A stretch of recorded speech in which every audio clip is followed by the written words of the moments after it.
Many of the written works covered in this podcast are older and contain dated language that is problematic by today's standards. As hosts, we strive to have fun and educational discussions about the books we cover and do not condone any politically incorrect terms or dated ideology. We strive to discuss these issues in ways that will not alienate or suppress others, but will be covering themes that may not be suitable for children. Also, cuss words are a part of our regular vocabulary and drinks will be had. So, keep that in mind if you are sensitive to liquored up loudmouths.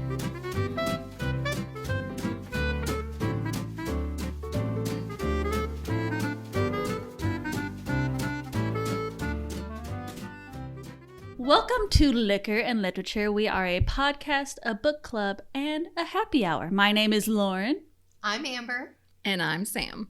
And basically every month we pick a book to read and we talk about the author, and we always have a drink pairing, and then we talk about any kind of movie adaptation or anything in the media about the book. Every episode we're going to have spoilers because, we're literally talking about a book. So this month we're doing Addie Pray, which is, the movie adaptation is Paper Moon. And now, Sam, would you like to tell us the drink pairing we have for Addie Pray / Paper Moon? So I tried to find something that was more during the time of period of Prohibition because of certain points in this book that they came across of bootlegging whiskey during Prohibition. Sorry, my cat. I don't know if you can hear him in the background. I think, I feel like this was almost after Prohibition, but they were still acting. Like, do we know what the time frame this was? Because I cannot remember if it said. In the 30s, because it was going on during the Great Depression. Yeah. Okay, so yeah. Everybody had nothing. Because I forgot that it. Or nobody had nothing? Forgot the time period, like the years. Nobody got nothing. Actually was. Nobody had nothing.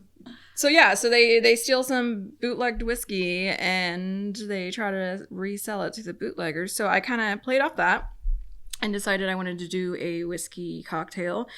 So I did some research and I found this drink called the Scofflaw, and the name actually came from a prohibitionist that was pretty big during the time, and it was from a contest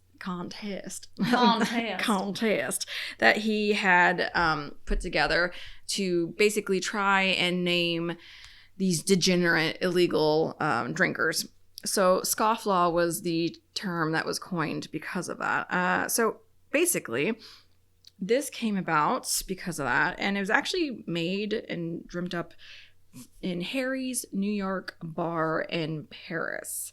Apparently, very few cocktails actually were created during the time of Prohibition. It was more of a just, you had your booze and you drank it because that's what you got. So this was actually one of the few that came out during the time, but it wasn't actually made in America. So originally the recipe is 1/3 rye whiskey, 1/3 French vermouth, 1/6 lemon juice, and 1/6 grenadine. But that's apparently a little bit intense because it's a lot of booze and like not many things to kind of like sweeten up. So I got the recipe off liquor.com and they changed it a little bit. So it's 2 ounces bourbon or rye whiskey. I chose to use Bullet bourbon, a 1 ounce dry vermouth, and it's a Castellano Bianco, I think is what I used. 1/4 ounce lemon juice, 1 to 2 dashes of grenadine. I ended up using 1/4 ounce of grenadine because 1 to 2 dashes is not much at all. And I just used roses because that's all the store had at the time. Otherwise, I probably would have used Gifford. It's a little bit better brand. And then 1 dash of orange bitters. You could use either Fee Brothers or Angostura's version of orange bitters, which is what we used because, again, it was the only one available for me at the time. So then you just put it all together in a shaker with some ice and shake it till it's very cold, and then you can pour it in a coupe or a whiskey glass, however you want to drink it. But I wasn't quite the fan, and neither was Amber. I like it. But Laura likes it. I like whiskey, so if you like, it's definitely strong, though. Yeah, if you like strong whiskey drinks, this will be something you will enjoy. If you do not like strong whiskey drinks, I do not suggest you make this one. But maybe you do and just try it out. Try and do something new. Enjoy it with your book. Who knows? I mean, it left me breathless. Yeah. And I was like, so, if you like to have a cheap thrill, there you go. Well, I also cheated and put ice cubes in mine, so I didn't drink it neat. But you know what? I don't care. It's going into my belly, not yours. So yeah, so I'm going to stick with my sour beer instead. Yes. And Amber's drinking a strawberry margarita. That is not good, but not terrible. It's not bad. It's just not good. Anytime you buy something pre-mixed, you never know if it's going to be that good. So. Well, I've had this brand before, but I think I usually get like the blue raspberry or something. Mm. Yeah. Nice. I get a different version. You like the ones that turn your mouth blue? Blue raspberry is my favorite one. Like, blue raspberry is my favorite flavor because it's not actually a flavor, is it? No. No, it is Very not. true. It's not a real thing. I had to I looked it up because I was like, what is it? I don't remember, but it's good. Something candy, very sweet. Yes. Speaking of sweet, nice burp. Thank you. That was a little baby burp. What would be our non-alcoholic drink pairing? Amber brought some strawberry, is it Fanta? Or no, strawberry Crush to go along with the strawberry Nehis. Yes. Because there is literally nothing you could make that would taste like this drink unless you wanted to drink like maybe lighter fluid or something. I don't know. I wouldn't suggest that either. So I'll let Amber talk about the strawberry Crush Nehis. So strawberry Nehis was a drink back in the 30s. It was available, but I did some extensive research into this because I tried to get us some Nehis sodas. They went out of business in 2020, and I could have gotten us grape, peach, or I don't remember what the other flavor was, but it wasn't strawberry. And I didn't want that. I wanted strawberry Nehis or nothing. And so I did some more extensive research and found some that we definitely shouldn't have drank on eBay. So we substituted strawberry Crush, which is, I mean, it's just a strawberry soda. Nehis was just a soda. Rest in peace, Nehis. R.I.P. Yeah. So Amber is the one that picked Addie Pray to read this month. Amber, would you like to tell us why you picked this book? So this is one of my dad's favorite films. Dad doesn't read much, but he really liked the movie, and he always wanted me to watch it with him, and so I did several years ago, and I really like the film. It's good. It's a very good film. And so I was like, I know there's a book that goes with it, so it'd be nice to read the book, and so we did, and it's really good as well. It's a wonderful book. So yes. Yeah. Why don't we do a quick synopsis of the book? Amber, do you want to take the reins on that? Or? Oh, sure. Sure. So Addie Pray, or Paper Moon, whichever version you prefer, because they changed the name of the book after the movie too. Yeah. Oh. Yeah. Made it more marketable, of course. It's nice of them. That's how you do yeah. it. Yeah. It had nothing to do with a paper moon. The book had zero things to there wasn't mention of it. I have a reason why. Okay. In the movie section why that happened. So, oh yeah. Yep. Just you wait. Okay. Perfect, because I was like, I had nothing to do with anything. Yeah. It really doesn't. It doesn't. All right. So Addie Pray basically is about this little girl whose mother dies. I think she was 6 when she died. That sounds about right. 6 or 9. She's in that very young school age group of children. And her maybe dad comes and picks her up and takes her on an adventure, conning people across the United States. And there are some really funny opinions about that with her. Like, she has some very strong opinions on what other con people are like. It's quite funny. She is a very spunky little girl with wonderful, impressive foul language. It's a really good book. It's very interesting. So, one thing I did want to mention, since you were talking about it, was like some of the ways that Addie described things cracked me up. Like, I wrote down some of the quotes she did of like describing people and things, and I was like, how did you come up with that saying? Dude, some of these sayings reminded me so much of my grandfather. Like, he had the craziest sayings. So I was like laughing at those a lot because I was just like, this is something he would say.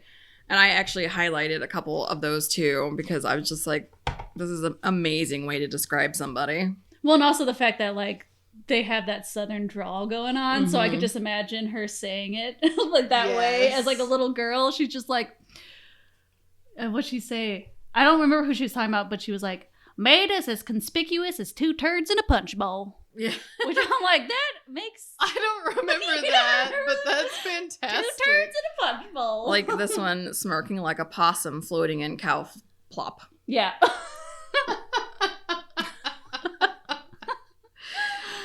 She called someone a mouse fart. Like, Yep. Yes. I have that one down. this is Her funny. similes and metaphors were just beautiful. He couldn't have been more surprised, like the old saying goes, if I had hit him in the face with a wet cat. Wet cat. It's like, dang. Also, by the way, Amber's going to be struggling a little bit to quote this book today because tell them what happened, Amber. Do you want the whole story? Because it's pretty ridiculous. I say just give it to us because I could always edit. Okay. So I bought several copies of Addie Pray for everybody at this table. And they started coming in and it was fine and dandy. Well, one of the books that came in was a paperback. And I didn't want paperback. I wanted hard copies for everybody. It was really nice. That's what I wanted to do. Then another copy came in. And I'm like, oh, good. The Addie Pray book's in. And I opened it up and it was A Journey to the Center of the Earth. Which is not Addie Pray, by the way. Where did you, off eBay? That's where you got these? Yes. And I flipped it over and the little like, what do you call those? Like the little barcode said Addie Pray on top of it. And I'm like, you had one job and it, like you messed it up twice. It clearly says A Journey to the Center of the Earth on it, as well as you had to package that book knowing what I ordered. Mm-hmm. Dummies. So then I ordered another copy because I couldn't find mine. So I ordered another copy and it came in and it was fine and dandy and wonderful. Well, on the way out of the house tonight, I grabbed the nearest copy, which was red. I thought mine was blue, but I couldn't remember. It is not the red copy, and I opened it up to read and it's in Spanish. Like I opened it up and I was like, oh, no. I can't read this. I do not speak Spanish, friends. So Here, you can have my book for the night. thank you.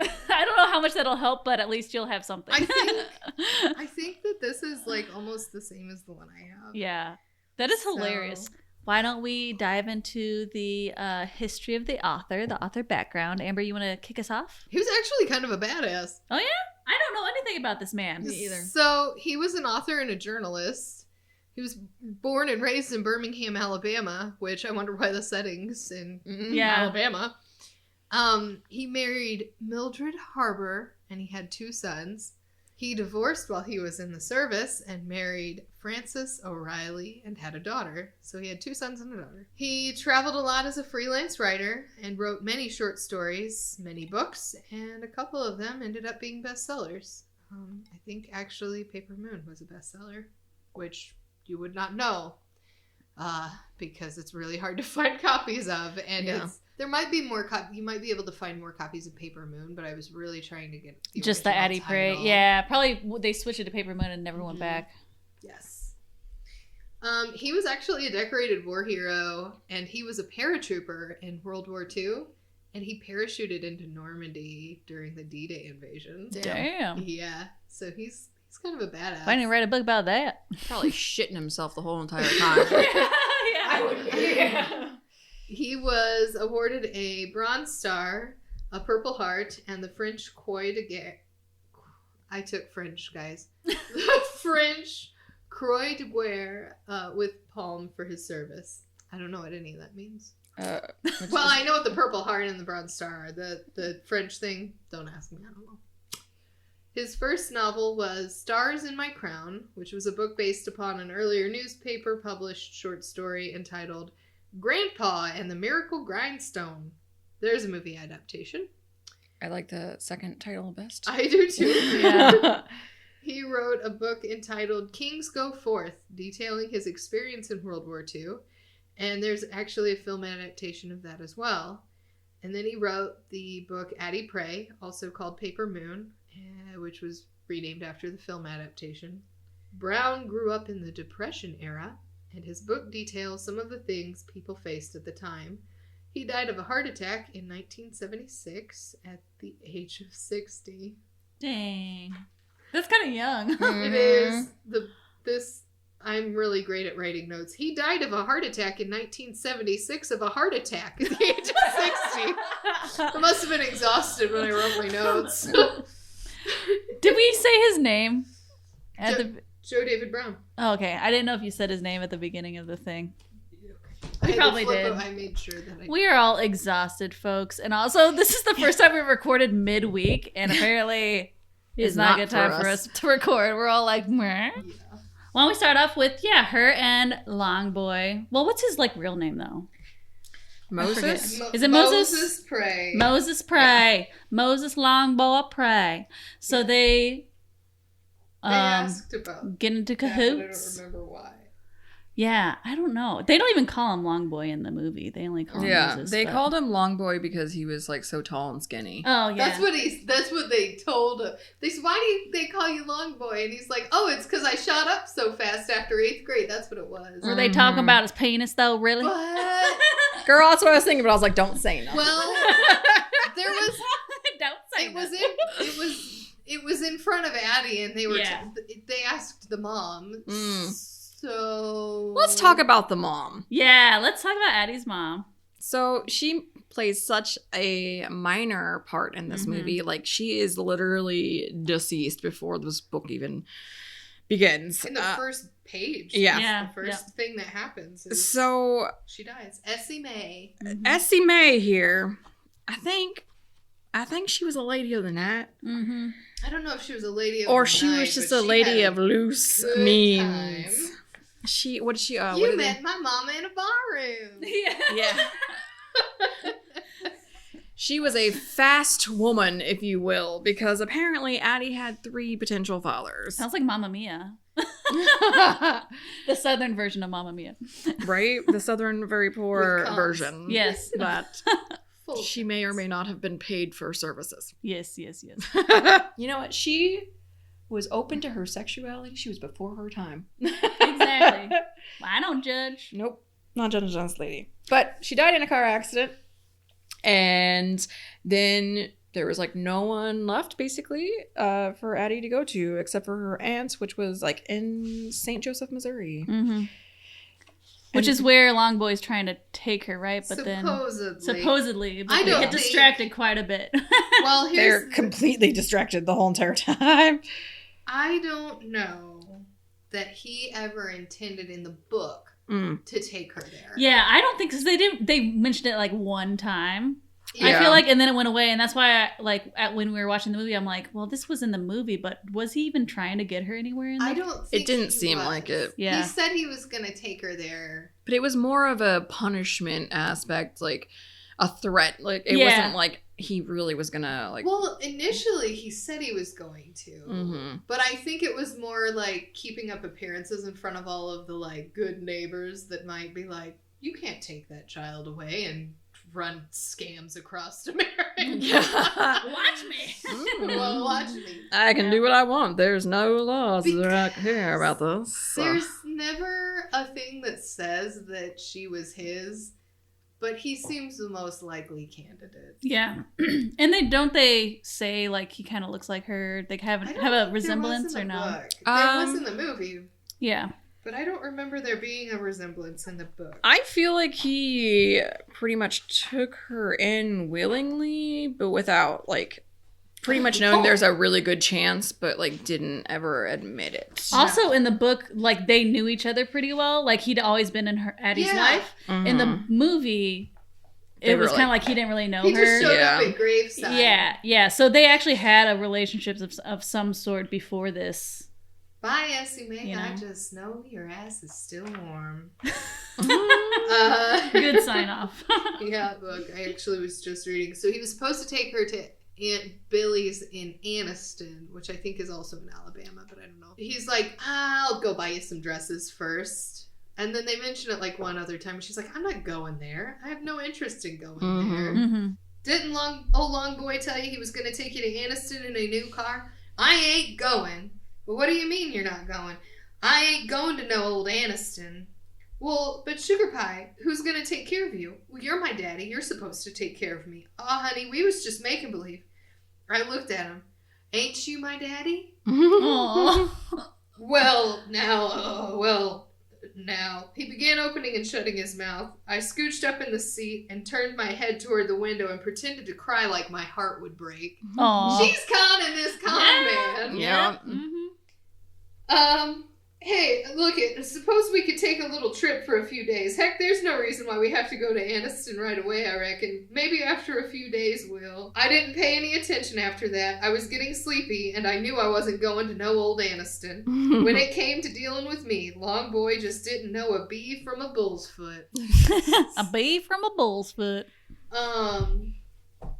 So she's conning this guy too. Like she's aware. Mhm. I'm pretty certain she's probably his daughter. Oh yeah, I'm for sure. I feel like she think is. so. Yeah. There's an awfully lot of heavy, So clever much stuff similarities. there. I don't know how her mom brought her up, but if she was surrounded by people like Longboy her entire life, like, of course she'd pick up on the things they're doing, like the Yeah. cons and stuff Well, they're doing. She mentioned something about, I don't think she was around a lot of them because they lived in a little town.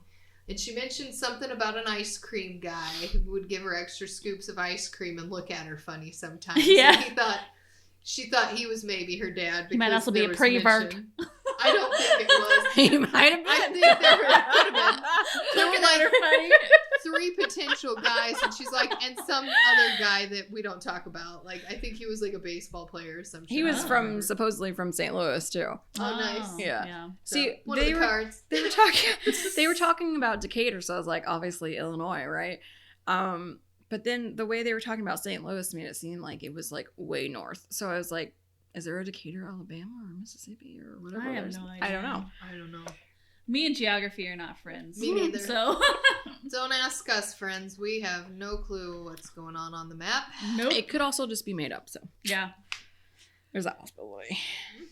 So yeah, they go. Well, the first con, they have a lot of cons that they go through in this book, but there's the a lot. first one is Longboy looks up men's obituaries in the newspaper and then has all these cheap Bibles that he goes to the widow's doors and says that their late husband made a down deposit on the Bible or whatever. Yeah. And, oh, well, I didn't realize he was passed. Oh, I'll just go away. And they're like, he's banking on the fact that they'll want the Bible because of sentimental value. Yep. Yeah. Which is really shitty. So yeah. Good con in the long run. But And then yeah. he realizes that having Addie there helps because, like you said, she kind of picks up on things that he doesn't pick up on, and also having her there kind of, Well, because I think it was that time he went up to the door and there was that cop. There was Yeah. the sheriff who was the widow's brother, and he was like, "Oh shit! Like, oh, you better not con this guy." But never mind, it's fine. Bye. And Addie came up because he was kind of questioning. The sheriff was questioning, and Addie came up and she's like, "Hey, Dad, I'm getting tired. Can we go?" yeah. Got her out of that. Got him out of that. Yep. Basically, she saw him sweating and was like, "I'm gonna fix this real quick." And they ended up still selling the Bible for I think over asking price. Mhm. Yeah. Yep. And it went well, and so he saw the value pretty quickly there of doing business with a very young child who could probably, make things seem a little less. Yeah. Well, then she got Suspicious. $24 out of that older lady. Yeah. Yep. She That was- like, she oh. had pearls and like a piano And the funny thing is, like, she got so upset with that lady because the woman took Addie into the house and was like trying to give her cookies and things like that. But I don't know what it was, but Addie was not about it. Was it just I know like what it was. I know what this was. So she went into that house and she recognized a smell when she came in. Oh yeah. And there was Cape jasmine flowers in that lady's house, which is the perfume that her mom wore. So she immediately associates this house with her mother. Additionally, I think she felt really bad about conning this lady because she was so nice to her. Mm-hmm. And it was so weird because she's like, "That old bitch." Yeah. Yeah. She calls her that fat old egg sucking slut. Yes. That old wobble jawed bitch. Yes.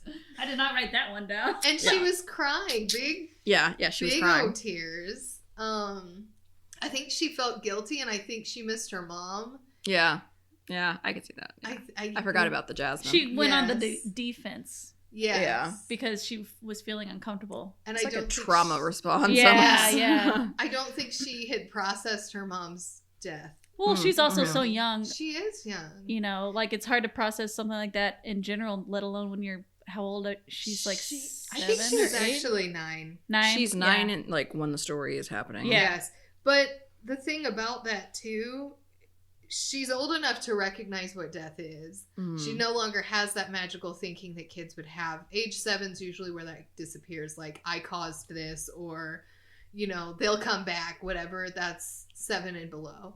Usually above that age, they can process death at least. Mm-hmm. So she's able to process it, but I don't think she ever really grieved for her mom until later. Well, there's a quote that we could get to at the very end of the book that kind of like, she only mentions her mom a couple of times in the entire book, and there's one part at the end that she does, and it's kind of touching. Yeah. So, yeah.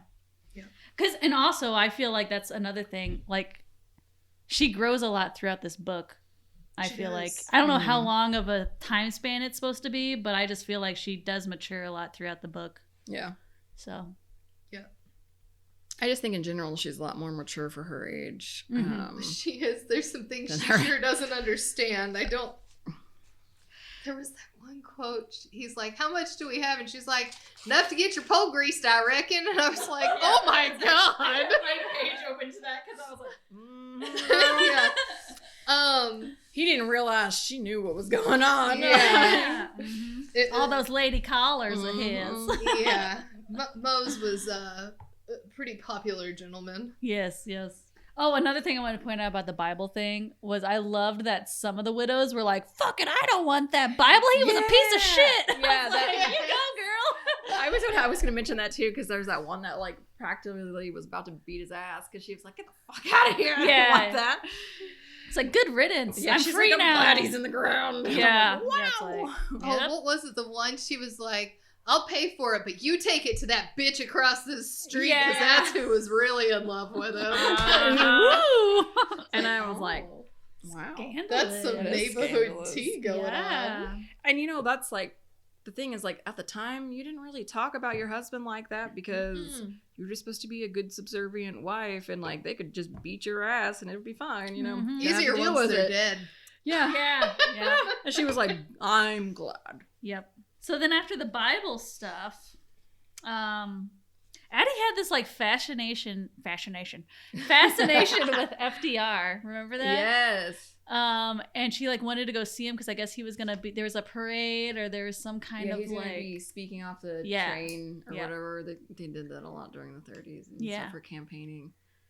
And Longboy was like, "I don't want to go see him." But he did take her, which I think, you know, shows that he does care for her and loves her because he took her regardless of whether he liked FDR or not, you know? She was like fascinated with FDR. Very Well, what was weird too is she was like super excited to meet him and see him, but then after she saw him in the wheelchair, like her perspective, she just got really sad. I don't think he was in a wheelchair though. There was something about him being frail or something. Yeah, she was like, I saw his twisted old gnarled up feet and I just felt so bad he might have for had him. The crutches.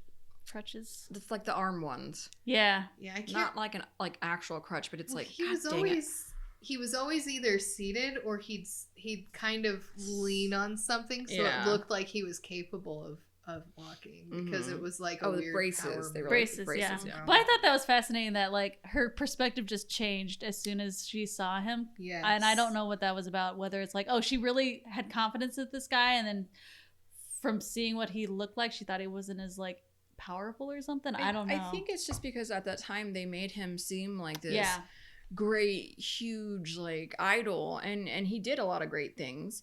So I can't say anything about that, but like then you see someone, it's just like deflating because you get this like built up like image in your head. Oh, this person's so amazing, they're so powerful, and they can do all these things, and then you're like, oh, but they really can't do everything. They're just one person. They're one person. And like, I guess with him being disabled, that she just was like, oh, well, he's not as capable, but that's not true. Obviously, he did amazing things. And it's like physical strength and prowess doesn't necessarily mean that you're not mentally able to like make great, strides within the country, which obviously he did. So, well, and it was also a troubling time because it was like the Great Depression and everything. So I think it was like a combination of that and just like her child like mind, even though she was more mature than maybe a normal 9-year-old. It's just like when you're a kid, you have these big dreams and big ideas about your heroes, and then it can be so easily dashed by the littlest thing. Yeah. It's like finally meeting your like idol and then being like, ooh, you're kind of a dick or something. Not Reality that he was, but sucks. just like when you see that person and you're like, oh, you're not what I expected, Yeah. So, but then, so Longboy comes up with a scheme to print off a whole bunch of pictures of FDR and get them framed and then upcharge them to all these stores in town. And they made a bunch of money off of it, but they both were like, well, this was kind of It was boring. actual work. Yeah. And They it were was like, boring. I'm tired and I don't want to do this. Like, it's not as fun as conning people and not having to work for your money. Yeah. I thought that was hilarious. Like, well, we Yeah. made some money, but this was not It's like a fun. real job. Yeah. Like, they also didn't make as much money as they thought they were going Yeah, to. true. Yeah, because they had to put in a lot more work into printing off the pictures, framing them, walking around everywhere in the heat, Yeah. So I just think it's really interesting how Longboy will always find some kind of way to make money. Oh, yeah. Regardless of what On situation any he's in. damn Yeah. thing.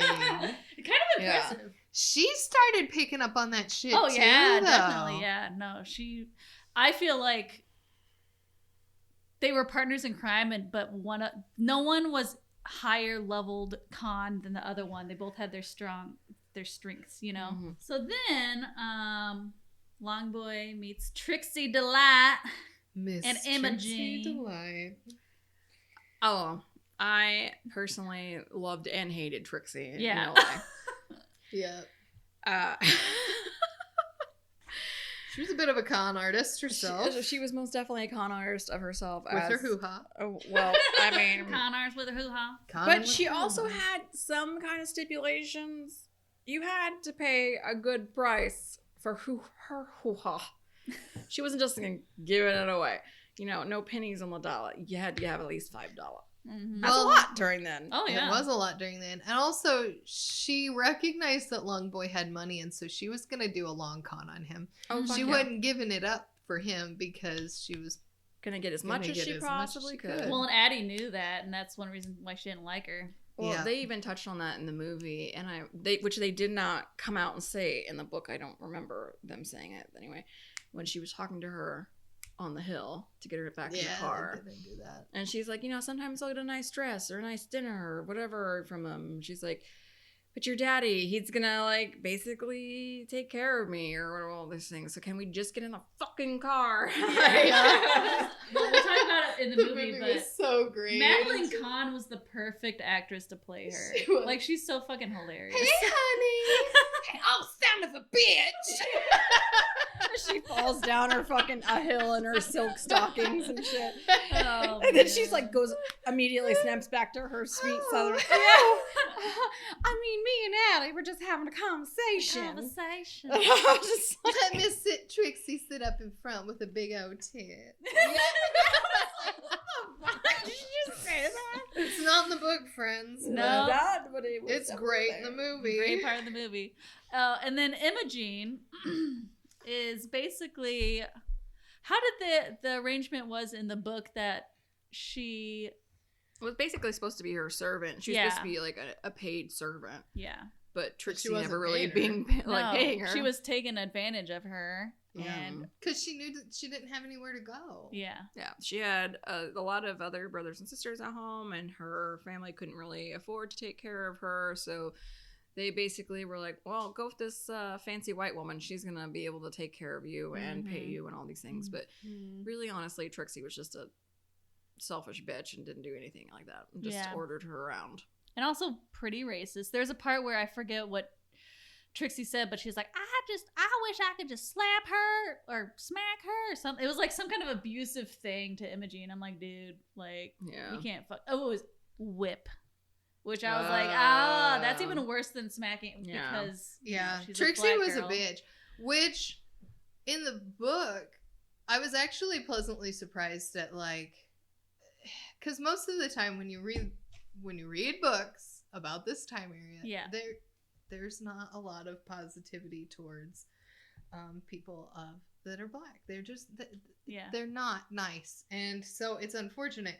And I was very pleasantly surprised to read some of the positive ways that black people are depicted in the book. That it was better just from other things I've read. This was a really nice depiction for the most part, but not Trixie. Trixie was a fucking bitch. Yeah, but Imogene was great. Like she was a great character, and Addie helped her get away from Trixie. Yeah.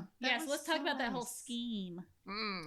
So Trixie's conning our good friend Longboy out of all his money and taking him for a ride, and she got a nice he bought like a brand new bright yellow car. Yeah, Addie was pissed. She was living. That was the end of the road. I think. She was like, I'm fucking done.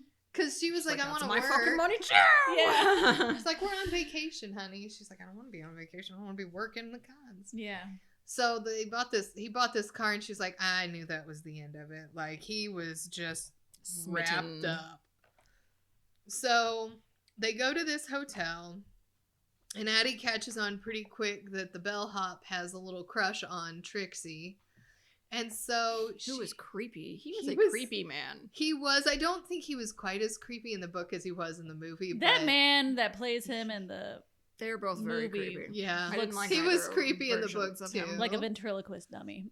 He does look like a ventriloquist dummy. Oh, his mouth was so scary. There. So, anyway, she catches on pretty quick. She and Imogene hatch a scheme. She's like, "How much would, or what if he offered Trixie so much money?" She's like, "Oh, she'd drop her panties in the street." Yeah.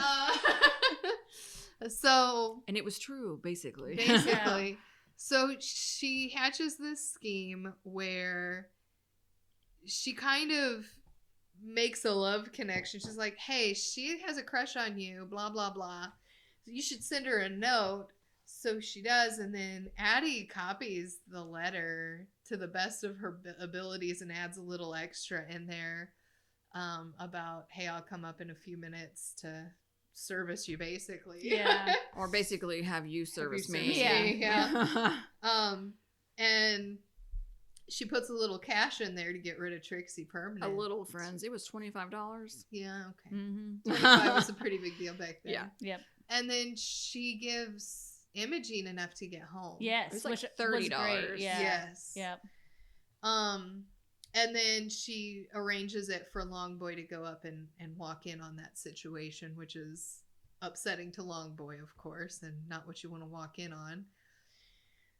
I just thought it was funny because Imogene was like, I've seen men kill for this. Yeah. And they were like, oh shit, what did we do? This could turn bad. Yeah, for sure. This was after it had already been going through, though. She was like, oh yeah, shit. Yeah. This has happened before. Mm-hmm. But Longboy's not a killer. No. He's not.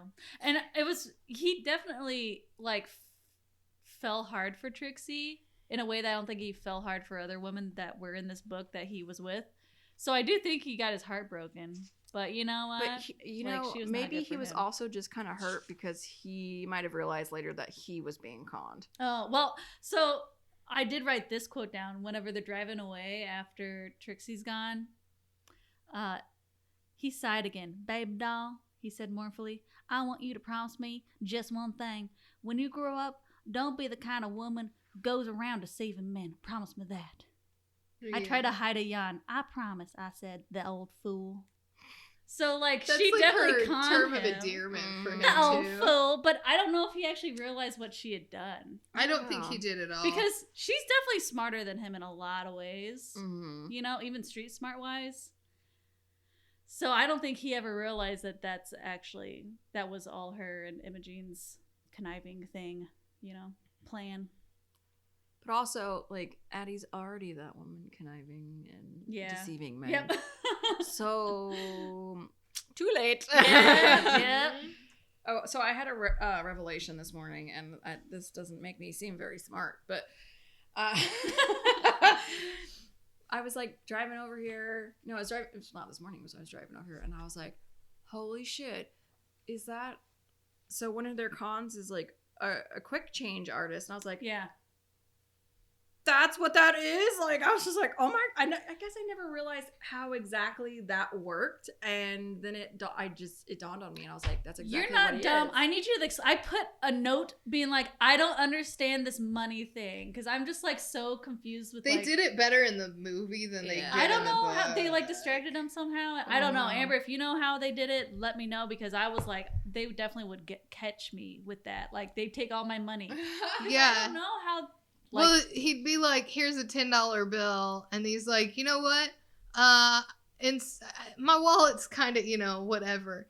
Give me, I'll give you these 5 ones and you give me this. And, and they start switching out money. Mm-hmm. And he ends up coming out on top every time. Yeah. So it's just a distraction. They basically talk so fast that you don't have time to think about it. And they're like carrying on 2 conversations at the same time. That would be me. I'd give him $1,000. I'd be like, like, I'm just so bad with money in general. And I get anxious whenever I'm like, Well, they did it at the bow shop, and he's talking about, oh, you don't look like you're that old enough to have so many kids. Oh, I do. I have kids this and this age, and da-da-da. Mhm. When they're in the store and they're talking about that, so she's throwing out numbers. He's throwing out other numbers. yeah. He got her into a conversation where he knew he was going to be able to.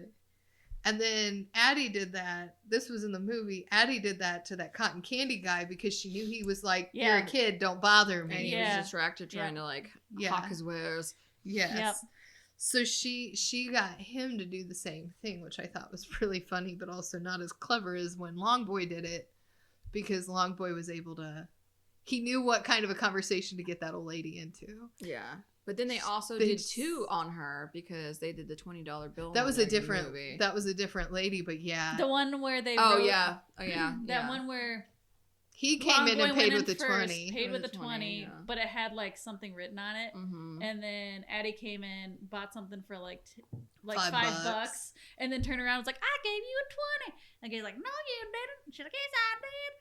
It has my name written on it. My mama gave that to me. Whatever. And then and then she got all flustered, and the manager came over and like gave it back to her. So she got like $25. Yeah, because she also had the money that she got in chain for like, it was like $4.75 or so. It was like something stupid, like the amount that purple toilet water. That's what it was. Yeah, purple toilet water. Nice. Yeah, which is perfume. Mm-hmm. Oh, Toilet. Mm-hmm. But they're southern, so it cracked me up. I'd like some of that purple toilet water. Purple toilet water. I was like, Speaking of, I need actual water. Can we take a break so I can get some water?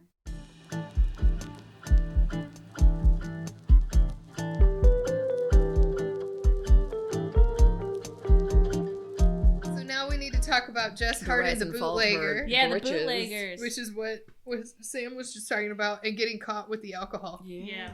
Alcohols, which is your inspiration for the drink, right? Yeah. Yeah. I think they ended up, I don't know if it was in the book or not. I know in the movie they called it 3 Feathers Whiskey. I don't remember if they had a name for it or not. It was just like a local, like, I can't remember, but I know they didn't actually end up selling it to them in the book. Because what happened was... he was like, oh shit, this is a bad idea. Well, and it was one of those things where Longboy was like, I should have thought about that ahead of time, but he basically stole whiskey from the bootlegger, right? He broke into his stash. Like a whole entire couple crates. And then he like approached him in a hotel and was like, hey, I got some whiskey if you want to buy from me. But the wholesaler of the whiskey for the bootleggers was also the sheriff's brother. Yeah. So, it was a bad time. Yeah. So then they went after him. Yeah. They get taken to the sheriff office, but then they escape there, and then they have another car chase. Because they went to throw him in jail, and she was there too. And then she's like, Daddy, I gotta go to the shit house. Yeah. And then she somehow convinced the other deputy to let him go with her. And then she's like, run! And they ran out and then started a whole other car chase. And that's when they got to the farm. And also, the bootlegger incident was the first time that you really see Longboy is like afraid for like not himself, but like, ooh shit, this is a bad situation. I think Because with the other stuff, it was more petty. It was like, whatever. But with this, he's like, they could actually fuck us up. So, Yeah. But Addie got him out of that by saying she had to go to the shit house. Which was pretty smart. They ran, and then he comes across this cabin in the woods. They had those good old boys. The Haskin brothers. I don't know. The Hankins. Yes. Yeah. Wow, I typed that Clovis, Asa, and Leroy. out.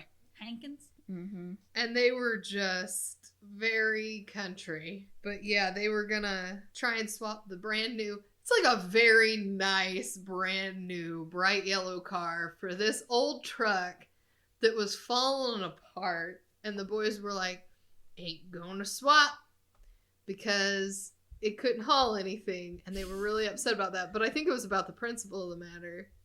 So then Mose ends up wrestling them. And nah, Mose can hold his own. He kicked some butt. Yeah, she was impressed with that. Yeah. And they ended up. Do you want to call it winning this truck? Well, It kept him from death. Long Boy actually liked the truck after a while. Because I remember there was a they part fixed where it he was up. like really Yeah. focusing on fixing it up and stuff. So he ended up liking that more than the flashy car. So I think in the long run it was a win because he Well, really did like the truck. He put a bunch of stuff under the hood. Yeah, he like made souped it up. fast. Yeah. Yeah, it was a souped up old. He was basically Banger. making a bootlegging truck. Yeah, yeah. That's essentially what And he did. honestly, it had more character than that car. Yeah. Well, I feel like. I think it was less. It wasn't as noticeable. Like, it was less conspicuous. Mhm. So he liked that aspect. Yeah. Yeah. But then he souped it up so that the very less conspicuous car was like, vroom, vroom. Yeah. I'm actually a badass under Yeah, here.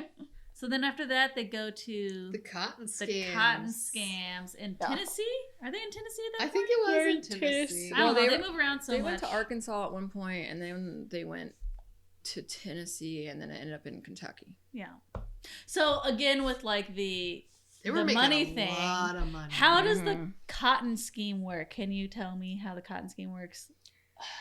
Oh, It's so confusing. they didn't. Eventually, they just got copies of the papers, and just Addie copied the handwriting of the guy in the warehouse that would basically judge your cotton samples. and then ask you like how much you had, and then you take that to the guy in the front office to give you the ticket to take to the sellers who would purchase, or take it to the purchasers, and then you would get your money from the purchasers depending on the grade and amount.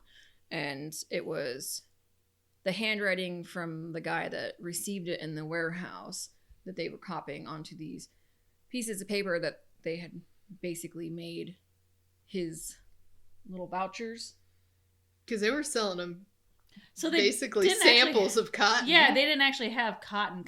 Originally they did, and then they just picked up, like, thrown out pieces Yeah. of cotton and made their own samples Yep. to, like, take with them to the purchasers. Yeah. Mm-hmm. So it was all about the receipts or whatever. Yeah, Yeah, because they wanted only to get the one voucher person things. actually ever saw the amount of cotton that they had, and it was Mm-hmm. the shipping and receiving guy. Yeah. Yep. Not the guy behind the desk who took the receiving ticket. Mhm. So he was like, well, this is a scam waiting to happen. I'm going to do it. Well, and actually, they actually made a They made a lot of so money. I did a converter to like now times because one of the things they got, let's see, they got $721.95 back in 1930 whatever, and that converts to $13,023.74 in 2022. So that's a bit of money. Yeah, Mhm. especially for that time. Yeah. So They had a lot of money. they made a lot on the cotton stuff. Oh, that's more than I got in my bank Well, and account. that was like a week, wasn't it? Huh? That was like a week, wasn't it? Yeah, I don't even remember. I just saw that number and I like Googled it. I don't even remember specifically what it was, but it was with the cotton scam. Yeah, they were So, either making that like every couple of days or weekly. Yeah, yeah. It was a lot of money they were pulling down. hmm But another thing I want to point out is like even though they were making a lot of money, they didn't really. They would give to the poor whenever they had extra money, they'd buy them groceries and stuff and whatnot. So it kind of had this like Robin Hood-esque and farm like tools. Yeah. vibe to me, where it's like, okay, we got what we need, but let's give to people that need it because, you know, we have what we need. Yeah. Kind of thing, which I really like. And they didn't really seem to spend that much on themselves either. Like, they weren't usually too crazy. Movies a couple times. Yeah, but it was like never like pennies, anything. you know, that's not like a ton of money. No. She got Not some like it is new now. clothes every once in a while, but like... Yeah. It wasn't a lot. And then they were scamming in the big leagues. They went to the big city to do the cotton scam. Yeah. But I think didn't they almost get caught? Yeah. That's doing where Major Carter Ely. Carter Ely comes Mhm. into the picture.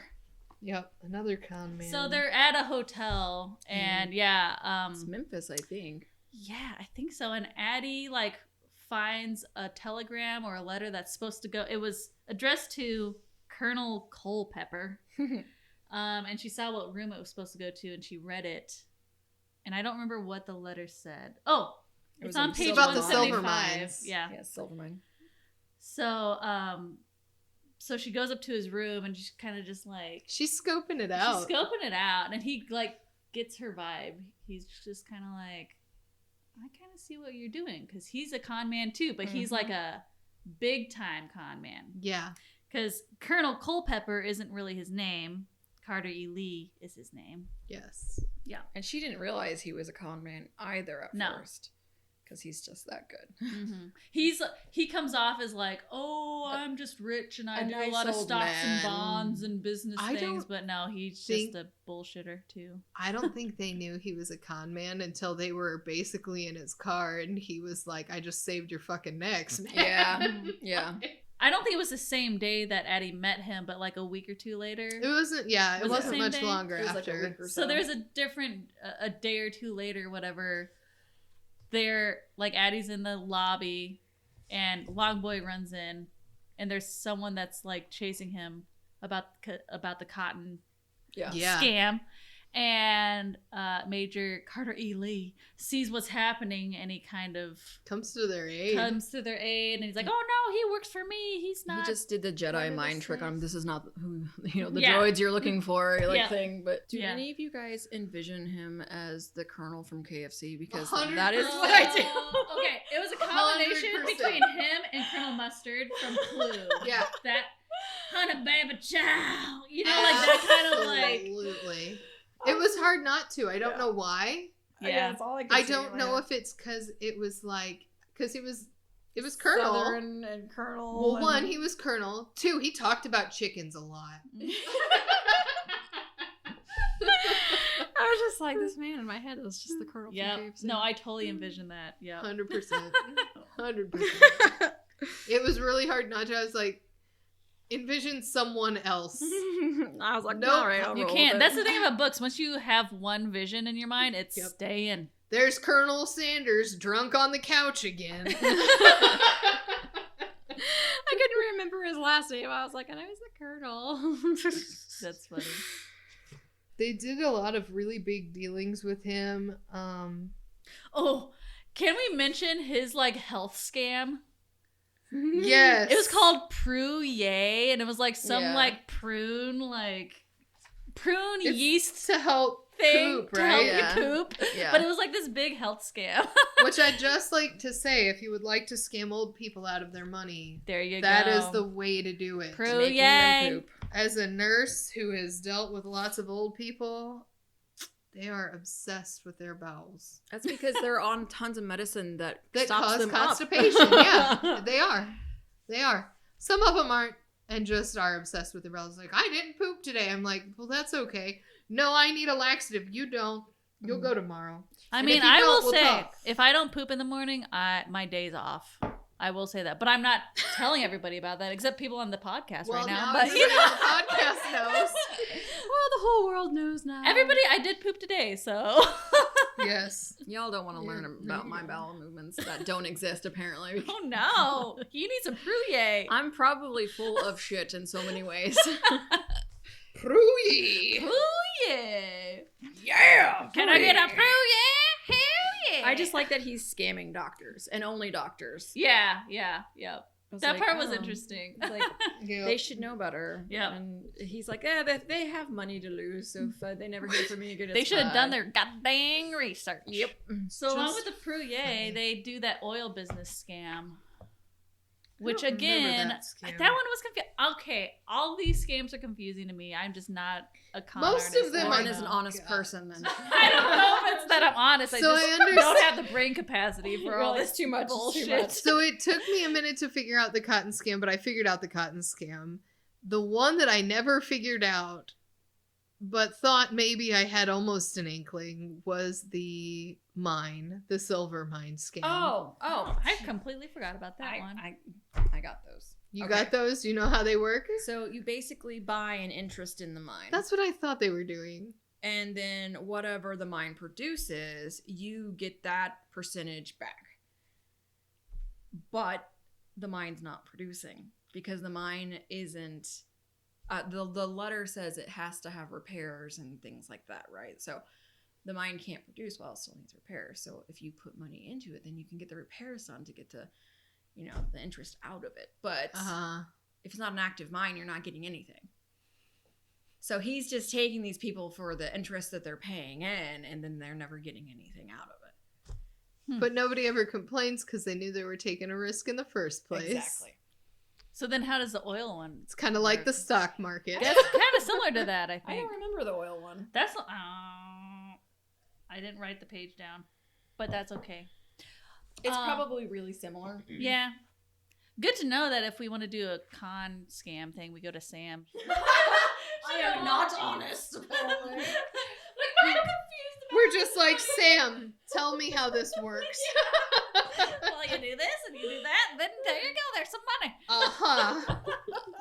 I wish I could do that, man. I'd be in a way better situation. Just be in the corner sipping some Pruyer. Speaking of Pruyer, I would like to add a little public service announcement. Please don't really con old people with Yeah. this. We are not. I said it would be easy to do. Please don't do that. We are not condoning any of this con artist stuff. No matter how petty and how many people The world it doesn't is full really of hurt. enough scammers. We're good. Don't do that. So I think the most intricate scam though, which this one I understand, but there was just a lot of layers to it, was the whole scam with Amelia Sass, the rich old lady. Oh, Yeah.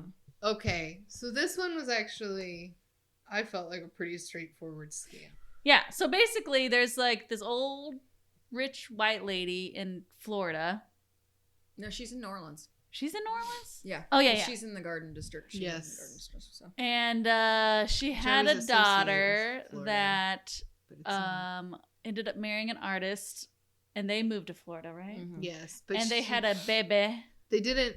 Sass didn't approve of the marriage Sass because did he not. was a struggling artist, and I don't think he was able to support his family. And you find out later that he was kind of a dick. Yeah. He was and he a dick. had 2 other wives before her daughter, and he left them.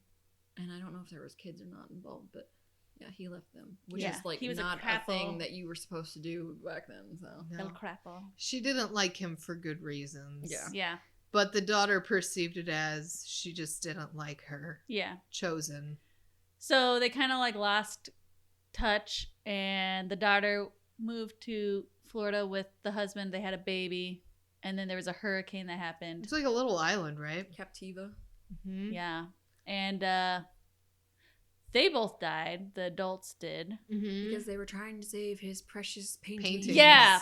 Selfish prick. I know. You can paint more, asshole. Your paintings are worthless. I will Worthless buy you now new and before. paintbrushes. Let's go. We Yeah. have a kid to think about. And apparently they gave the kids a daughter, a girl, to someone else to take to the mainland. Yeah. And then they never found her again. yeah.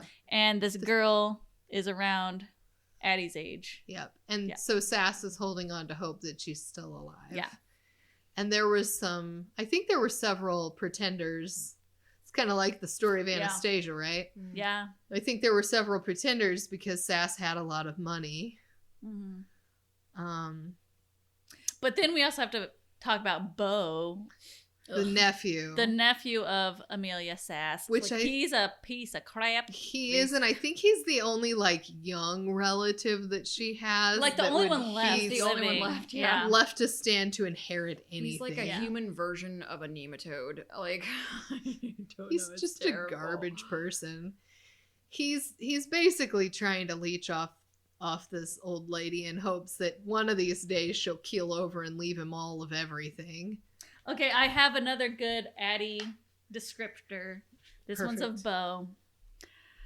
She says, "It wasn't until you studied him a while that you realized his pale blue eyes were so flat and cold that they looked dead. I've seen more kindly eyes on a salted mackerel." He had a bad habit of sucking at his thick bottom lip so it always looked wet and blubbery. Ew. He sounds like he looks like a frog. Yeah. Or like one of those blobfishes. Yeah. Basically a blobfish. Yeah. That's what Beau is. Beau the blobfish. So Beau approaches Carter E. Lee to, like, kind of come up with a scam to get his aunt's money. Yeah. And since Addie's around the same age as the granddaughter would have been, they come up with this plan to have her impersonate her. And then he was going to become her guardian ad litem or whatever. Something no, like that. not guardian ad litem. Just her guardian, I think. I think so, yeah. Yeah. Like she was going to be his ward, basically. Mm-hmm. Yeah. Also, I want to say, we kind of touched on this, but like the con artist stuff, Longboy and Addie are kind of actors when it comes to this kind of stuff. Specifically, I was like, Addie's method acting with this like impersonation thing, because they were like, they wanted her to get tan, and to, like, they made her get some surgery on the back of her neck so that she had this scar. And whenever she was getting tan, she's like, I want to go to the island that she got lost on. Yeah. I was like, damn, girl, that's method acting right there. Yeah. Research on this role. Like, really? But they kind of had to do some kind of acting for all their cons to make them believable. So, like, it's just like a very deep version of what they were already doing. Yeah. Oh, shit. Okay. So I think we need to go back to Amelia and talk about Mayflower, because Mayflower, I really liked Mayflower's character. So one of the racist things about this book was that Mayflower, her family was a slave family. Yeah, they were. That was owned by Amelia's family, right? Mm-hmm. Yes. And which is Sass. Amelia Sass. Yes. And Mayflower was around the same age or a little younger. I think she was the same age. Yeah. They were. Yeah, because Mayflower was given to her. Yeah, given to her. Which is so screwed. Yeah.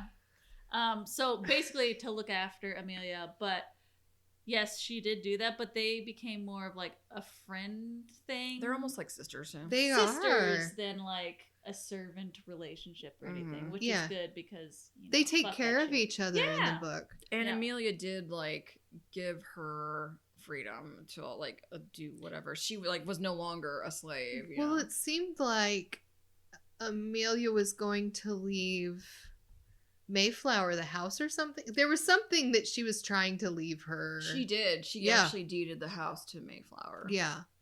Which you find out later, yeah. Yeah. That relationship is very much more sisterly, which I appreciated, because that's not usually how these era books go. It's just not. Especially because the way that Addie depicts Amelia at the beginning of their relationship is like this crotchety old lady that doesn't give two fucks about no one kind of thing. Yeah. You know? And Mayflower is the one person that she really bonds with, because she's the one person that really knows Amelia, you know? In fact, she called her a stingy, miserable old turd head. So. I gotta remember that one. Just getting ready to find that little... Oh my gosh. If I just had a pamphlet of like sayings that Addie said to people, I could just use it whenever I wanted for people that pissed me off. She's like, I don't care one little jaybird fart about your old toilet. There's on page 271, that's the rant that Addie is yelling about the toilet, if you want to find that. That's what I was trying to do. I was like, I know there's like a fantastic thing about the... I mean, I have it right here too. Yeah, you go ahead, read it. Okay. So the toilet had gotten stopped up and was overflowing, but Addie didn't do anything to the toilet. It was already messing up, and the house is just ancient, you know. So Amelia was like, "You listen to me, young miss," she said, curling up her upper lip in a little snarl. If you're such a little savage, you've never learned to operate a commode, ask someone to help you. I don't have the money to. And then that just sent Addie off because she's like, I didn't freaking do anything. So she's like, no, you listen to me. You stingy, dried up old nanny goat. I don't care one little jaybird fart about your old toilet. I didn't stop it up, but I wish I had. I'll go around and stop up every toilet in this old house if it makes you spend some of your precious money. You fool with me and I'll push you down a toilet, you stingy, miserable old turd head. Old turd head. A jaybird fart. That's awesome. I'll push you down every toilet. Like, wow. So after this brief interaction, Addie goes and storms off, and I think that's when Mayflower kind of holds up.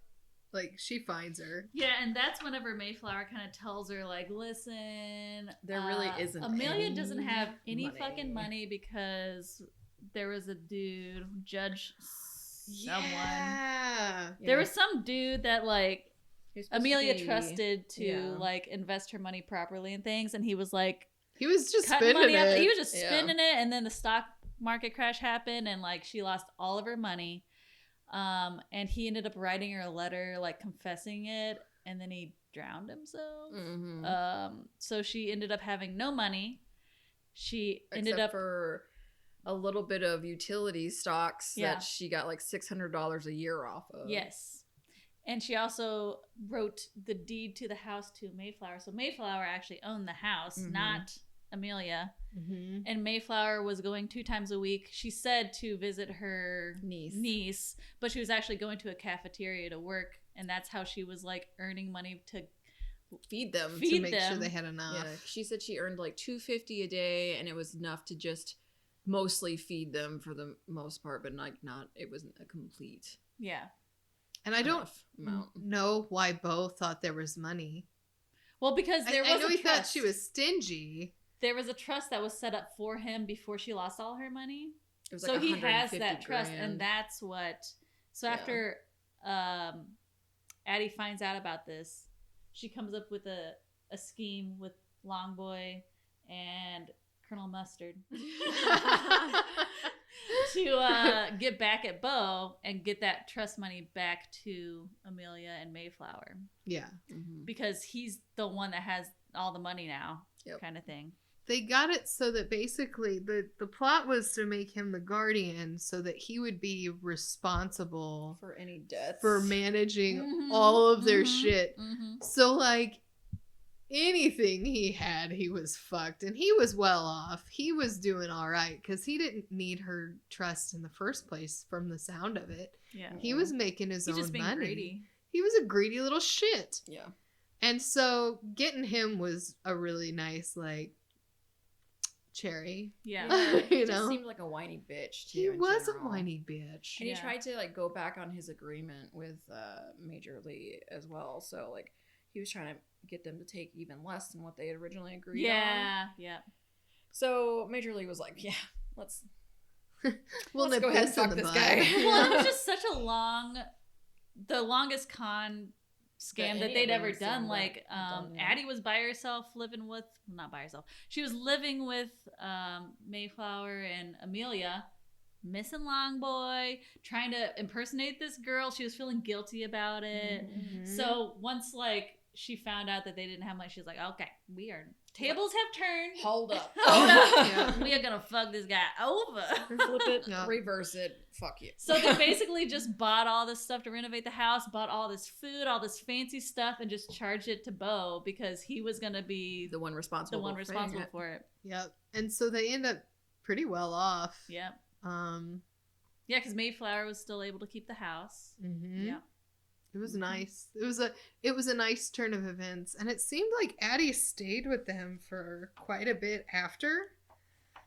After they got everything kind of in order, but then I think she got where she was missing the cons, so they left. to And do that. also, Grandma Sass, she passed away. Oh yeah, that's right. And that's what made her. Yeah, so she kind of got that thing she wanted all along, which was affection and love. Yeah. And she got that with Amelia and Mayflower. Mhm. Yeah. Mayflower before Amelia, because Amelia Yes. took a while Yeah. to Warm up to her. crack her, but Because she just seemed like a mean-spirited old lady who Old just turd head. didn't Yeah. didn't want to spend any money or do anything when she had it. And yeah. And honestly, the parts that have Mayflower and Amelia in it are the parts that she ends up mentioning her mom. After Grandma Sass died, she said, "I thought my heart would break. I was too young to realize what had happened when I lost my mama. So Grandmama Sass was the first person I had loved who died. It almost, but what can I tell you? You know what it's like. Or if you don't, someday you will. I thought about all the things I wished I hadn't said, and the things I wished I had said, and all I could decide was we ought to love one another more. All of us. Love one another more, and show it and say it before it's too late." that says it a lot better than my book does, which says, "Realmente me gusto." Oh my gosh. I have no idea what that means. Sorry. But that comes back to like me saying, I feel like Addie really grew a lot throughout the book, you know? She did. She Yeah. grew a whole lot. Mm-hmm. The time that she spent with Mayflower and Amelia was probably her biggest moment. Oh, of yeah. Growth. Yep. So for all of the stuff with Addie, there was a lot of growing up on the road. There was a lot of seeing probably a very real version of life that most children don't have to see, Yeah. thankfully. With Longboy, they were pulling cons. They were hanging out at houses of ill repute. But then there was like her education sense. Whenever they were with Culpeper, I feel like that was when she started becoming more intelligent in more of a like academic sense. Yeah. And then she kind of grew as an actual person the most with Amelia and Mayflower, which was honestly probably my favorite part of the book. Me And it was too. at the end. And it was really sad. So that's not covered in the movie, and that's so depressing that it's not, because it's probably the best part. And it's maybe one of my favorite not cons that ends up to be one of the best cons ever. Mhm. Yeah. Well, because it's like, Because screw that guy. screw Yeah. that guy. He's the one person that say Well, he does was not trying need to all that con shit. them, and so they conned the con Justified. man. Yeah. Yeah. Fuck that guy. He's a Mhm. blobfish. Yeah, he's a Blobfish, blobfish. for Christ's sake. Fuck that guy. And that's exactly, and I think their cons got better over time. Oh, way more Mhm. intricate. Which, speaking of, what was you guys' favorite con? Oh, jeez. I can't understand any of them, so I don't know. Ward's like, I don't know, I'm innocent in all of this. I'm just drinking Pru-Yay over here. That's my con. I'm just like, oh, this makes me poop good. But yeah, I feel like the end of the book was kind of rushed because it was like, okay, It did Grandma feel Sass like dies, which is really sad. And there's like this emotional moment where Mayflower's like, you got to stay here. This is your home. And then she leaves to go do cons with Longboy, Longboy. which is where she should be. But I was like, oh, for Mayflower, because like, Now she's alone. Yeah. Well, except she for the has, two, like- Robert and what was her, Martha or something like that? Marcia? yeah, there are I two don't know. other helpers there. But they're like basically about to kick off at any second. They're so old and frail, Mhm. they can barely do anything. But yeah, I felt so bad. And then it just ends. Yeah. Which I get because it's like, okay, off to new horizons, new cons. But I was like, man, I wanted a little bit more because I don't know. All right. So now we're going to move on to the movie adaptation portion of the podcast. And as you know, the movie is called Paper Moon, not Addie Pray. And we'll get to that. Thanks for your input. I'm glad it wasn't me this time. Give it a second and I'll whip off my bra too. It was like good timing though. I was chugging soda earlier and I let out some good ones, but I they know. would have like ripped your earbuds out, I think. Just blown off your earbuds. All right, so before we get into anything, a lot of the information I'm getting is from this podcast that I really love, that I actually started listening to because it was on this list of like podcasts to listen to fall asleep to. And then I got too interested in it and I couldn't fall asleep to it. You're And like, it's- this did the opposite. I was like, this is so interesting. And it's about classic Hollywood cinema, basically. It's called You Must Remember This, and it's by Karina Longworth. And she basically just does deep dives. She does like series on different things, whatever. And she did an entire series on Polly Platt, who you probably don't know who that is, but she was the production designer on Paper Moon. And she's also a screenwriter. She's not with us anymore. She died in like the early 2000s. But it was like this whole series about her life. And there were a couple episodes that briefly talked about Paper Moon. So that's where I got a lot of my information from. Episode 163 and 164. The movie came out in 1973.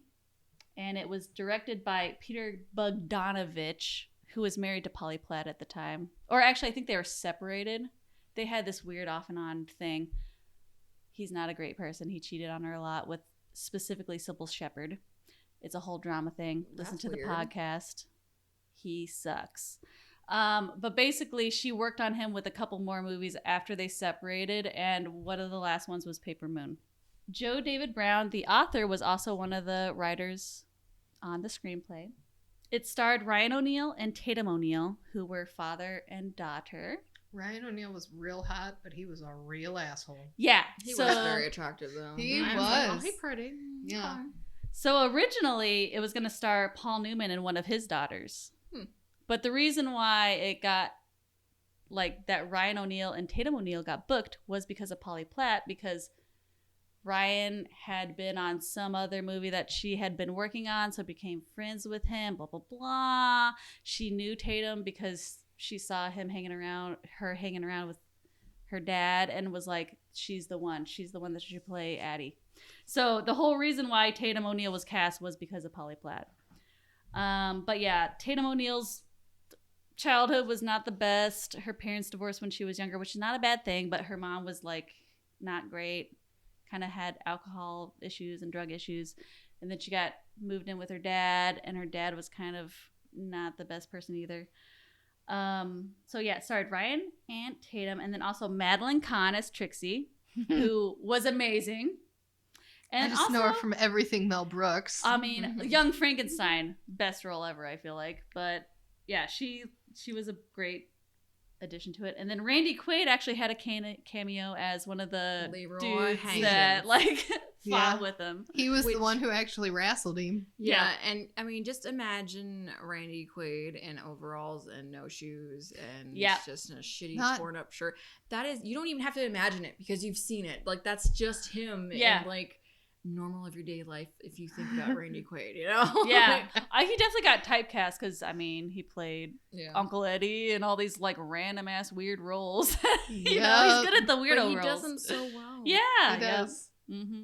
So the whole story behind the reason why Paper Moon is called Paper Moon is because Polly Platt found a picture of her dad that inspired her to call it Paper Moon. So the whole scene in the movie where they're taking the picture with the paper moon, that was all written for the movie because she was like, we're going to change this movie's name to Paper Moon.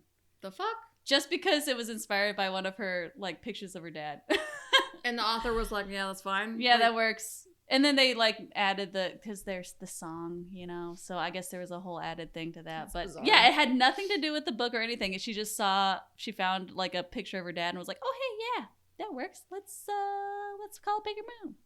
So, let's see here. Tatum O'Neal won the Oscar for Best Actress in a Supporting Role. Nice. She's the youngest winner at age 10 and still holds that record. Oh, wow. Yeah. She beat out Linda Blair for The Exorcist. Oh, wow. Yeah. Which is pretty good. This is some impressive pea soup, yeah. Linda Blair. Yeah. She also won Promising Newcomer at the Golden Globes. And Madeline Kahn, God love her, whenever Tatum was nominated for Best Actress in a Supporting Role, was like, no, she should be Best Actress. That's what she should be nominated for, not supporting. Like, she should be nominated for Best Actress, which I think is true. That's reasonable. She was she carried the entire character. movie. She was the main character. Yeah. It wasn't Ryan. It was Tatum. Yeah. Fucking patriarchy. Get this. So Here we go. Whenever Tatum won for Best Supporting Actress, like not on stage or whatever, but when they got home, Ryan slapped her because he did not win for best actor. Yeah, he's a shithead. He's a shithead. Wow. Like Yeah. I said, he's hot, but he's a dick. And I know Tatum O'Neal has some kind of biography out. I don't remember what it's called or anything, but I'm sure that has a lot of details about There were a all lot of that details stuff. in She that. had a rough little life She going did. on. She But I think she's doing better now, I think. She is. She was addicted to several substances. She had substance abuse disorder. But she's recovering. So good for her. Yep. Yay, Tatum O'Neal. Yeah, so that's basically all I got for like the backstory for the movie. What did you guys think of it? I loved the movie. Yeah. I thought Tatum O'Neal did a great job. She just kind of was the perfect spunky little girl to play that part. Mhm. Her attitude was fantastic. And she had the best frowny, grumpy face. Mm-hmm. Yeah, she like really, I think it's because I watched the movie before I read the book, but I just could not get her out of my mind. Like, I'm like, yeah, It's she is Addie perfect. Pray. She is Addie Pray. Yeah. She is. Yeah, she did a really good job. That was my first time seeing the movie, and I liked it for what it was. But would I ever watch it again? Probably not. Like that's I get that. And after reading the book, I'm like, I like the book way better. Yeah, the book was better. Well, because they followed it really well up until the whole interaction with Which was the best part. the Colonel and then Amelia and all that stuff. So Yeah, they cut out probably the best part of that. Yeah. I would agree. They cut out the growth section. Yeah. So we watched it together last week, and both Amber and I had seen it before. And I knew that the ending was coming, and I was like looking at you, Sam, just to see what you were thinking. And then whenever it was like credits, you're like, oh. Well, like you were kind of shocked. Like, yeah. What happened to the rest of it? Yeah. It's gone. It's not there. I was so disappointed after I read because I watched the movie first and I loved the movie for what it was. Yeah. I've seen it many times with my dad and with various people I've showed over the years because I'm that weirdo. And I was so disappointed after reading the book and watching. I was there's like, so much more in there. There was so much that you could have done there. I did like that they chose to make it in black and white and make it look older than it was. Yeah. Well, it made sense for the times, too. It did. Yeah. It was just cool. I also didn't really care for the way that they tried to show the relationship between Addie and Longboy because they made it seem like he's very standoffish and he didn't want her and all this. She was just a pain in the ass, and then he tolerated her, and then he was like kind of. She was like his sidekick. Yeah, kind of sweet on her, but like she was still a pain in the ass, and I don't feel like the book. It was that same kind of relationship or that type of feeling. It was not at all that. It was a very different relationship in the book. So in the book, it was he showed up because he loved her, and I think he never had any intention of taking her to live with those relatives. I don't think he wanted her to go see Aunt Billy ever. Also, hot take. I feel like Ryan O'Neal could have been played by someone else. I know that they were like literally father and daughter, but like I don't think his acting was that great. I was like, whatever. No, yeah. And I don't I know don't what know. it I is. liked him for that part. I don't know. I think it's because of the cover of the book that I have, but I just kept on envisioning Warren Beatty as Longboy. I'm like, oh yeah, I would love Warren Beatty to play him. Oh yeah. He's problematic, but he's fucking hot as hell, and I would have loved to see him play him. But also, they're not actually related. But after like learning what kind of person Ryan was, I was like, yeah, fuck that guy. He wasn't the one that was driving the movie. She was. Yeah, most definitely. Also, I love the tomboy aspect of things. Mhm. Like they kept on bringing up, oh, like you're not wearing a dress. Why are you wearing that hat? Why are you like hiding your femininity? She got called a he at one point. Yeah, and I was like, dude, I relate because I got called a he all the time when I was the hat little. was her mom's. That hat was her mom's. Yeah. Like there was a lot of little things that they just like sprinkled in there. Yep. She was putting on the purple toilet water. Mhm. Waddle. Waddle. Yeah. She like just Well, that freaking was her Macaulay mom's. Culkin that shit all over herself. Like poured the whole bottle on her. Yeah. And then he opened the entire front window of the car, which I was like, yep. That was funny. That was back in the day. Yeah. You don't have cars like that anymore. I was always thinking, how heavy are those fucking cars? Like, jeez. that was back when horns went, ooh, Yeah. And there's like little steam coming out of the yeah. thing. Yep. Yep. It was a cool movie, but just I agree with Sam. Like, I'm glad I watched it because I'm someone that likes watching classic movies and stuff. I've seen it twice now. I don't think I need to see it anymore. Like, I guarantee I'll watch it with my dad at some point. well, yeah, I get that. Like the sentimental stuff. Yeah, it's nostalgic for you. For me, it's just another movie. It wasn't bad. No, It wasn't my favorite, but it was good. Yeah. And Tatum O'Neal just rocked that shit. Like, I wish her career would have been better. Yeah. So that's the Paper Moon thing. I will say my favorite quote though from Paper Moon. Apparently, I love Trixie more than I thought I did, because Madeline Kahn, she says, "This baby's gotta go tinky winky," and I gotta use that because I love that quote.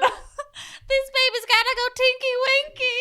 She's always talking about how much she has to pee. Her big old tits in the front of the car. Which to me indicates a problem. She has a UTI. Oh shit, she might have a UTI or something. Or something. STD. Yeah. Or something. There's an infection somewhere. Yeah. Well, either way, she's gotta go tinky Bladder winky. infection. Yeah. Well, I think we've about covered Addie Pray. So, unless you guys have anything else to say, And then we gotta go tanky wanky. we gotta go tinky winky, y'all. See you next time. Bye. Ta-ta.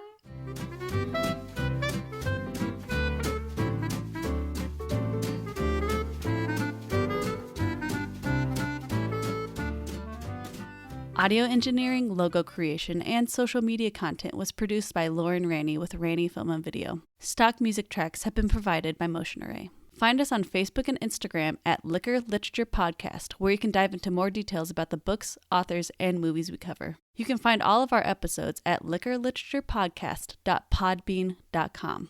Until next time, keep the pages turning and the drinks flowing.